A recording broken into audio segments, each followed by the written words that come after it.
TV 20 Kannada ವಾಹಿನಿಗೆ ಸ್ವಾಗತ. Lorry ಹಾಗೂ ಪಿಕಪ್ ವಾಹನಗಳ ಮುಖಾಮುಖಿ ಡಿಕ್ಕಿ ಹೊಡೆದ ಪರಿಣಾಮ 4 ಸಾವನ್ನಪ್ಪಿರುವ ಘಟನೆ ರಾಯಚೂರು ಜಿಲ್ಲೆಯ ಸಿಂಧನೂರು ತಾಲೂಕಿನ ಬೂದಿವಾಳ ಕ್ರಾಸ್ ಬಳಿ ಜರುಗಿದೆ. 2 ಪಿಕಪ್ ವಾಹನದಲ್ಲಿ ಇದ್ದ 4 ಸ್ಥಳದಲ್ಲಿ ಸಾವನ್ನಪ್ಪಿದ್ದಾರೆ. ಮೃತರ ಗುರುತು ಇನ್ನೂ ಕೂಡ ಪತ್ತೆಯಾಗಿಲ್ಲ. ಅಪಘಾತದಲ್ಲಿ 2 ವಾಹನದಲ್ಲಿನ ಕುರಿಗಳು ಕೂಡ ಸಾವನ್ನಪ್ಪಿದೆ. ಕುರಿಗಳನ್ನ ತುಂಬಿಕೊಂಡು ಒಂದರ ಹಿಂದೆ ಒಂದು ಹೊರಟಿದ್ದ ಪಿಕಪ್ ವಾಹನಗಳು ಎದುರಿಗೆ ಬಂದ ಲಾರಿ 2 ಪಿಕಪ್ ವಾಹನಗಳಿಗೆ ಡಿಕ್ಕಿ ಹೊಡೆದಿದೆ. ಸಿಂಧನೂರಿನಿಂದ ಬಳ್ಳಾರಿ ಕಡೆಗೆ ಹೊರಟಿದ್ದ ಪಿಕಪ್ ವಾಹನಗಳಿಗೆ ಲಾರಿ ಡಿಕ್ಕಿ ಹೊಡೆದಿದೆ. ವಾಹನಗಳು ಸಂಪೂರ್ಣ ನಜ್ಜುಗುಜ್ಜಾಗಿದ್ದು ಸಿಂಧನೂರು ಗ್ರಾಮೀಣ ಪೊಲೀಸ್ ಠಾಣೆಯಲ್ಲಿ ಘಟನೆ ಜರುಗಿದೆ. ಬಸವರಾಜ್ ಹೊಂದೂರು, ಟಿವಿ 20 ಕನ್ನಡ, ಲಿಂಗಸಗೂರು.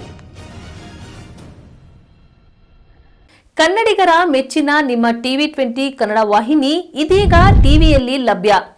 ಕರ್ನಾಟಕ ಮತ್ತು ದೇಶ ವಿದೇಶದ 360 ಡಿಗ್ರಿ ಸುದ್ದಿ ವಿವರವನ್ನ ಪಡೆಯುವುದಕ್ಕೆ ಟಿವಿ 20 ವಾಹಿನಿಯನ್ನು ಲೈಕ್ ಮಾಡಿ, ವಿಡಿಯೋಗಳನ್ನು ಶೇರ್ ಮಾಡಿ, ಕಮೆಂಟ್ ಮಾಡಿ, ಸಬ್ಸ್ಕ್ರೈಬ್ ಮಾಡಿ.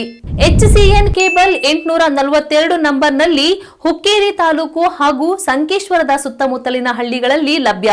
PCN ಕೇಬಲ್ 129 ನಂಬರ್ನಲ್ಲಿ ಹಾರುಗೆರೆ ಸುತ್ತಮುತ್ತಲಿನ ಹಳ್ಳಿಗಳಲ್ಲಿ ಲಭ್ಯ. ರಾಯಬಾಗ್ ಡಿಜಿಟಲ್ ಚಾನೆಲ್ ಕೇಬಲ್ 80ನೇ ನಂಬರ್ನಲ್ಲಿ ರಾಯಬಾಗ ತಾಲೂಕಿನ ಸುತ್ತಮುತ್ತಲಿನ ಹಳ್ಳಿಗಳಲ್ಲಿ ಲಭ್ಯ. UDCN ಕೇಬಲ್ ನೆಟ್ವರ್ಕ್ ಉಗಾರ ಸುತ್ತಮುತ್ತಲಿನ ಹಳ್ಳಿಗಳಲ್ಲಿ ನಿಮ್ಮ ಟಿವಿ 20 ಕನ್ನಡ ವಾಹಿನಿಯೂ ಲಭ್ಯ.